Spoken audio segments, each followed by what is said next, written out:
नमस्कार. नमस्कार. आपलं स्वागत आहे आयकॉन स्टील प्रस्तुत बिल्ड आयकॉन या उपक्रमामध्ये. आज आम्ही आलोत नाशिकमध्ये आणि माझ्यासोबत आहेत इंजिनियर अनिल लारगडे सर.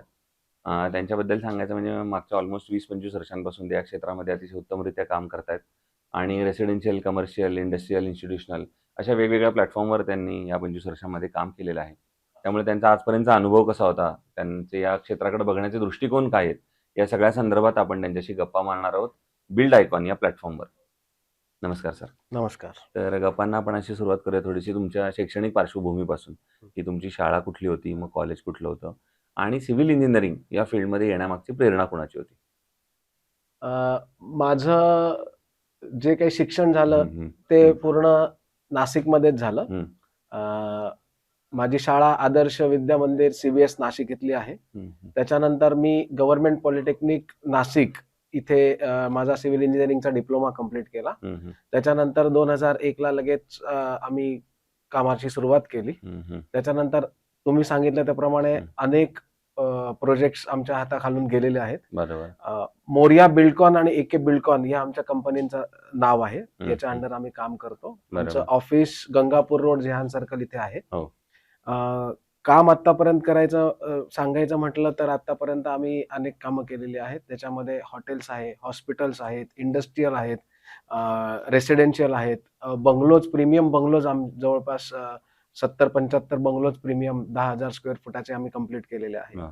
आणि अगदी नावासहित सांगायचं म्हणजे रामबंधू मसाले यांची फॅक्टरी बिल्डिंग, ऑफिस बिल्डिंग, त्याच्यानंतर सकाळ पेपर्सच्या पूर्णपणे 5 फेज आम्ही कंप्लीट केलेले आहेत. त्याच्यानंतर अभिजित टेक्नोप्लास्ट म्हणून महिंद्राचे जे वेंडर आहेत त्यांची पूर्णपणे कंपनी आम्ही पूर्ण केलेली आहे. त्याच्यानंतर ग्रेप काउंटी हा एक नावाजलेला रिसॉर्ट नाशिकमध्ये आहे. तिथे द टर्फ म्हणून जो बँक्वे हॉल आहे तिथे पण काम करण्याचा आम्हाला संधी मिळाली. असे अनेक प्रोजेक्ट केलेले आहे आणि हे सगळे महाराष्ट्रातले किंवा नाशिकमधले प्रोजेक्ट झाले. याच्या व्यतिरिक्त मुरबाड, मुंबई इथेही काम करण्याची संधी मिळाली आणि अगदी महाराष्ट्राची सीमा ओलांघून आम्ही मध्य प्रदेशमध्ये 100 बेडेड हॉस्पिटल पूर्ण केलेलं आहे. अमृता हॉस्पिटल म्हणून शेहडोल म्हणून एक गाव आहे, तिथे पूर्णपणे आम्ही ते पूर्ण केलेलं आहे. त्याच्या 6 एकरचा कॅम्पस आम्ही डेव्हलप केलेला आहे. आतापर्यंतचा आमचा अनुभव. वा वा. मग त्यातल्या आता काही प्रश्नांकडे आहे, पण त्यातला एक महत्वाचा होता की सिव्हिल इंजिनिअरिंग या फील्डकडे वळण्यासाठी तुम्हाला प्रेरणा किंवा इन्स्पिरेशन अशी कुणाकडनं पर्टिक्युलरली मिळाली किंवा असं? प्रेरणा असं सांगता येणार नाही डायरेक्टली, पण तसं आमची या धंद्यातली पहिलीच पिढी, याच्या आधीचे आमचे जे सगळे वडीलधारे सगळे नोकरदार लोक होते, आमची पहिलीच पिढी आहे. पण ज्यावेळेस आम्ही सिलेक्शनला गेलो तर इलेक्ट्रिकल, मेकॅनिकल हे त्यावेळेस बरेच फॉर्म मध्ये असलेल्या फॅकल्टीज होत्या, पण त्याच्यामध्ये खूप काही इंटरेस्ट नसल्यामुळे आणि IT म्हणा किंवा कम्प्युटर म्हणा हे त्यावेळेस तेवढं प्रचलित नसल्यामुळे किंवा त्याची तेवढी ऍडव्हर्टाइजमेंट किंवा उपयोग काय होतो हे माहित नसल्यामुळे साधारणतः एक ओढा जो होता हा सिव्हिल इंजिनिअरिंग कडे होता की याच्यामध्ये आपल्याला स्वतःचा बिझनेस पण डेव्हलप करता येईल आणि मुख्य म्हणजे एका जागी बसून काम करायला लागणार नाही. वेगवेगळ्या ठिकाणी आपल्याला जाता येईल, वेगवेगळ्या लोकांची चर्चा करता येईल, इंटरॅक्शन करता येईल. अगदी लेबर लोकांपासून तर अगदी जे उच्च पदस्थ लोक आहेत त्यांच्याबरोबर, इंडस्ट्रियलिस्ट यांच्याशी संपर्क करून त्यांच्याशी इंटरॅक्शन करता येईल. हा कदाचित एक back of the mind motive असावा असं मला वाटतं. नक्कीच. आता तुम्ही लेबर बद्दल बोलला, त्याच एका प्रश्नापासून आपण सुरुवात करूया. त्यातला पहिला महत्वाचा प्रश्न म्हणजे ही लेबर ओरिएंटेड इंडस्ट्री आणि याच्यात बघितलं असेल तर तुम्ही त्यामध्ये सुद्धा अनस्किल्ड लेबरचं पर्सेंटेज बरंच जास्त आहे. तर अशा लोकांबरोबर काम करताना बऱ्याचदा धोका किंवा दुर्घटना सुद्धा होऊ शकते. तर तुम्ही ही परिस्थिती साईटवर कशी हाताळता? खूप छान प्रश्न आहे आणि अतिशय फंडामेंटल प्रश्न तुम्ही विचारलेला आहे की अनस्किल्ड लेबर जे आहेत त्यांना तुम्ही कसं हाताळता. तर काय असतं की कुठलाही लेबर असला किंवा अगदी एखादा CEO जरी असला तरी तो माणूस असतो आणि प्रत्येकाची आपली एक सायकोलॉजी असते आणि जसं जसं तुम्ही या क्षेत्रामध्ये मुरत जाता तसं तसं तुम्हाला त्यांना टॅकल करण्याची एक हातोटी उपलब्ध होत जाते. तर त्या पद्धतीने अनुभव हा महत्वाचा विषय आहे. अगदी पहिल्या दिवशी मी साईटवर गेलो, मला आठवतं अगदी की आमच्या लेबरने सुद्धा, म्हणजे अगदी जो मिस्त्री काम करणारा, बांधकाम करणारा होता, त्याने सुद्धा मला ट्यूब लेवल कशी पकडायची हे शिकवलं होतं. म्हणजे एवढा इंजिनिअरिंगचा अभ्यास करून बरोबर. किंवा हे करून सुद्धा त्याने मला हे सांगितलं होतं की साहेब हे कसं बघायला पाहिजे. तर त्यांच्याकडनं पण शिकण्यासारखं खूप गोष्टी असतात. कदाचित आपल्या हाताखालचा माणूस असतो, त्याच्याकडनं पण आपल्याला खूप चांगले सजेशन्स येतात. तर नेहमी म्हणजे डोळे उघडे ठेवून काम करायसाठीची हे जे लागते, स्किल लागतं, ते या क्षेत्रामध्ये नेहमी लागतं. आणि अगदी वरच्या पदस्थ किंवा अगदी पॉलिटिशियन्स लोकांना पण हँडल करताना पण एक सावधानता लागते. त्यांना काय रिक्वायरमेंट आहेत, काय त्यांच्या अपेक्षा आहेत आपल्याकडनं. जसं सकाळ पेपर्स काम करताना आम्हाला चॅलेंज होतं की 115 दिवसात आम्हाला प्रोजेक्ट हँडओव्हर करायचा होता, तो आम्ही 100 दिवसात केला. तर ह्या सगळ्या गोष्टी करताना संभाव्य धोके ते प्रत्येक फील्डमध्ये असतातच, पण धोके जरी असले तरी सुद्धा नीट प्लॅनिंग करून आणि विषयाचा समजून घेऊन जर का तुम्ही काम केलं तर कुठेही अडचण येत नाही आणि अडचणींवर मात करत पुढे जावं लागतं, हे याच्यातून आम्हाला शिकायला मिळतं. वा, क्या बात आहे.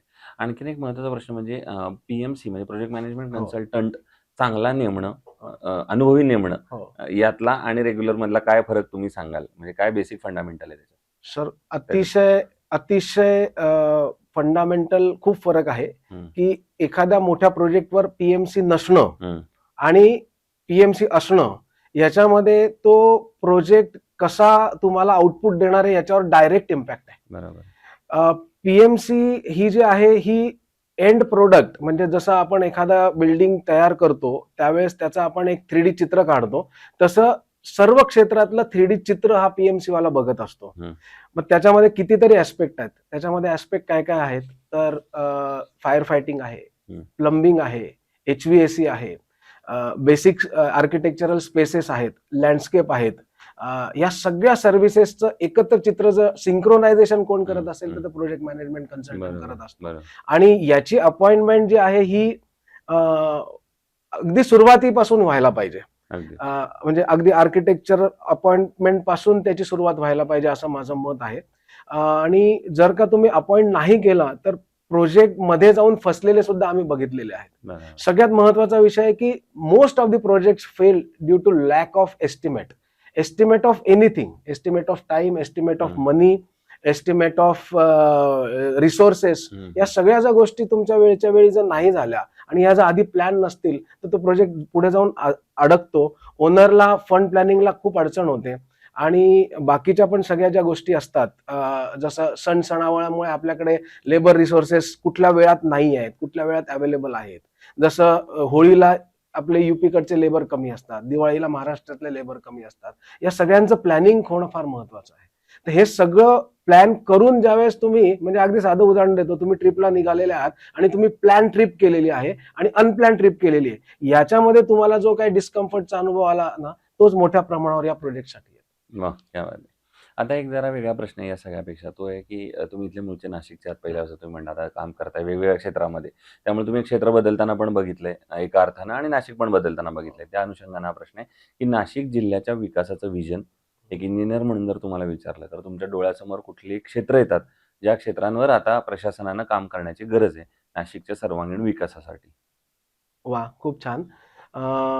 सर, नक्कीच आता नाशिक ज्या स्थितीतून चाललेलं आहे तर ही एकदम करेक्ट आणि एकदम अप्रोप्रिएट वेळ आहे नाशिककरांनी आणि नाशिकच्या प्रशासनाने जागृत राहण्याची. कारण की नशिबाने आत्ताच DCPR रूल बदलल्यामुळे सगळे रोड साइजेस या ज्या चांगल्या पद्धतीच्या असायला पाहिजेत त्या पद्धतीच्या झालेल्या आहेत. पण तरी सुद्धा drainage system, plumbing infrastructure, STP आणि नवीन जो काही एरिया कॉर्पोरेशन मध्ये समाविष्ट होणार आहे याचं रोड प्लॅनिंग, टाउन प्लॅनिंग हे आत्ताच सुधारण्याची गरज आहे. आपल्या आजूबाजूचे जे मोठे शहरं आहेत, मुंबई असू द्यात, पुणे असू द्यात, यांची हेळसांड होताना आपण बघितलेली आहे. त्याच्यावरून धडा घेऊन आपल्या नाशिकचं नाशिक पण हरवता कामा नये. हे आपण बघितलं पाहिजे. नाशिक ही सिटी ग्रीन सिटी म्हणून ओळखली जाते. मुंबई आणि पुण्याहून दोघांहून इक्विडिस्टंट किंवा जवळपास एक ट्रायंगल फॉर्म होतो.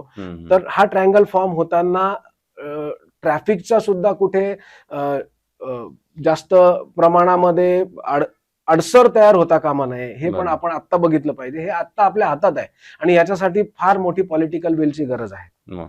प्रशासन खूप मोठं रोल याच्यामध्ये प्ले करतो आणि आपला 2027ला जो कुंभमेळा आहे, त्या कुंभमेळा आपला ग्रीन कसा होईल, ग्रीन या अर्थाने असा की नुसती कार्बन फुटप्रिंट कमी नाही होणार, पण त्याच्यामध्ये कुठलीही हानी होता कामा नये, कुठलीही जीवितहानी असू द्या किंवा स्थावर मालमत्तेचं नुकसान होता कामा नये, याच्याकडे आता आपण बघितलं पाहिजे असं मला वाटतं आणि याच्यामध्ये प्रशासन आणि पॉलिटिकल विल ही खूप खूप मोठा रोल प्ले करणार आहे. नक्कीच. म्हणजे लोकसहभाग पण पाहिजे, पॉलिटिकल पण पाहिजे हो. आणि प्रशासन पाहिजे. पण मग त्यातल्या प्रशासनानं आता काय पावलं उचलली पाहिजेत, असं तुम्हाला वाटतं या जे 2-3 महत्त्वाचे मुद्दे तुम्ही त्याच्यात सांगितले हो, त्यासाठी? हो, हो. परत एकदा मी तेच सांगतो, की ट्रॅफिक हा फार महत्वाचा विषय आहे. हं. तर ट्रॅफिक हँडल करताना योग्य ठिकाणचे अंडरपासेस, हं.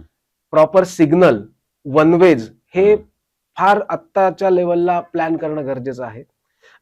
जी सिटीचा विस्तार होतोय, त्या विस्तारातल्या ज्या इन्फ्रास्ट्रक्चर लाईन्स आहेत, ड्रेनेज लाईन असू द्यात, वॉटर लाईन असू द्यात, हं. ह्या पुढची आपली जी पॉप्युलेशन वाढणार आहे, आपली जी लोकसंख्या वाढणार आहे, याचं एस्टिमेट करून प्रमोट व्हायला पाहिजेत असं मला वाटतं. तर बरोबर. सगळ्यात महत्वाचा विषय आहे ट्रॅफिक. हं. जर म्हणजे एखाद्या व्यक्तीच्या शरीरात जशा रक्तवाहिन्या असतात, त्याचप्रमाणे आपल्या शहरात रस्ते असतात. त्याच्यामध्ये ब्लॉकेज व्हायला लागले, की जशी बॉडी डेप्रिशिएट होते, हं. त्याच पद्धतीने शहर पण डेप्रिशिएट व्हायला सुरुवात होते, असं हं. माझं मत आहे. नक्कीच. दुसरं कन्स्ट्रक्शनमध्ये जेव्हा स्टील निवडायची वेळ येते, तेव्हा तुम्ही जनरली काय पॅरामीटर्स बघता आणि मग ठरवता, की हे स्टील चांगलं आहे, हे वापरलं पाहिजे? स्टील आत्ता जर सांगायला गेलं तर मधल्या 10 वर्षामध्ये स्टील इंडस्ट्रीमध्ये खूप इव्हॉल्व झालेल्या आहेत. हं. त्याच्यामुळे सगळ्या कंपन्या त्याची दक्षता घेतातच. हं. पण जेव्हा साईटवर स्टील येतं, त्यावेळेस त्याचा जो काही लॉट रिपोर्ट असतो, हा आम्ही बघतो. हं. त्याच्यानंतर त्याच्यामध्ये ओव्हर्स कंटेंट किती आहे आणि स्क्रॅप किती वापरलेला आहे, हे आम्ही चेक बरोबर. करतो. बरं. त्याच्यामध्ये कार्बन कार्बन डायग्राम ही ज्या इंजिनिअरिंगची कन्सेप्ट आहे, ती कंपनी फॉलो करते आहे का? आणि कंपनीची साईट व्हिजिट जर आम्हाला करायला मिळाली, हं. तर त्याच्यामध्ये कंपनी काय पद्धतीने सगळ्या गोष्टी हँडल करते, त्यांचा डिस्पॅच कसं आहे, त्यांचं कामाची पद्धत कशी आहे, हे आम्ही तपासून बघतो.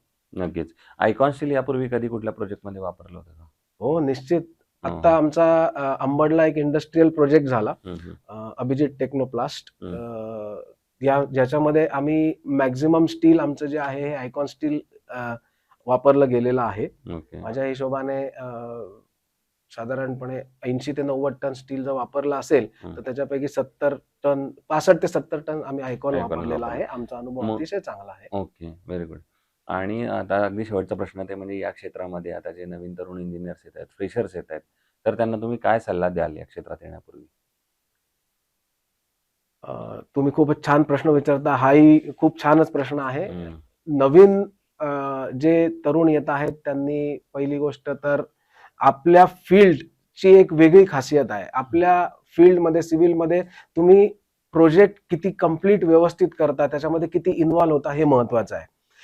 बाकीचे जे क्षेत्र आहे त्याच्यामध्ये स्विच ओव्हर किंवा जिथे चांगली ऑफर आले तिथे धावणे किंवा मून लाइटिंग या पद्धतीचे कन्सेप्ट चालतात. हं. पण सिव्हिलला ते वर्क होणार नाहीत. आणि दुसरं मला सांगायचं म्हणजे की आता इतके चांगले माध्यम कडे अवेलेबल आहे. आपल्या हातात मोबाईल आहे. आपल्याकडे नेटचं कनेक्शन सगळीकडे अवेलेबल आपल्याला एकदम इझिली होऊ शकतं. त्याचप्रमाणे स्वयंसारख्या गव्हर्नमेंटने काही वेबसाईट काढलेल्या आहे, ज्याच्यामध्ये स्किल सेट डेव्हलपमेंटसाठीचे ऑनलाईन कोर्सेस होतात. हे पण त्यांनी अटेंड करायला पाहिजे. सोशल मीडियावर वेळ न वाया घालवता आपलं स्किल डेव्हलपमेंट कसं होईल बरं. याच्याकडे लक्ष दिलं पाहिजे. आणि कुठल्याही प्रोजेक्टमध्ये तुम्ही जाल तर तो प्रोजेक्ट पूर्णत्वास जाईपर्यंत त्या प्रोजेक्टवर थांबा. उगीचच पळत्याच्या पाठीला लागू नका. पूर्ण इन्व्हॉल्व होऊन काम करा. असं मला प्रामुख्याने वाटतं. क्या बात है! तर ते इंजिनिअर अनिल आरगडे आणि त्यांनी सांगितलं त्याप्रमाणे जसं पूर्वी म्हणलेले की हाती घ्याल ते तडीच न्याल.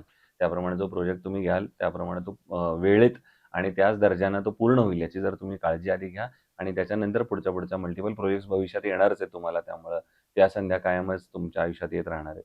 तर पुन्हा एकदा सर आपले मनापासून आभार की तुम्ही आलात. थँक्यू. आणि आयकॉन स्टीलने ही बोलण्याची संधी आम्हाला दिली आणि दीक्षित सरांनी हो. खूप छान प्रश्न विचारून आम्हाला बोलतं केलं. Yes. त्याबद्दल दोघांचेही धन्यवाद. धन्यवाद. आणि Thank you. असेच भविष्यात उत्तम आयकॉनिक प्रोजेक्ट तुमच्या हातून घडावेत याच आयकॉन स्टील तर्फे मनपूर्वक शुभेच्छा. थँक्यू.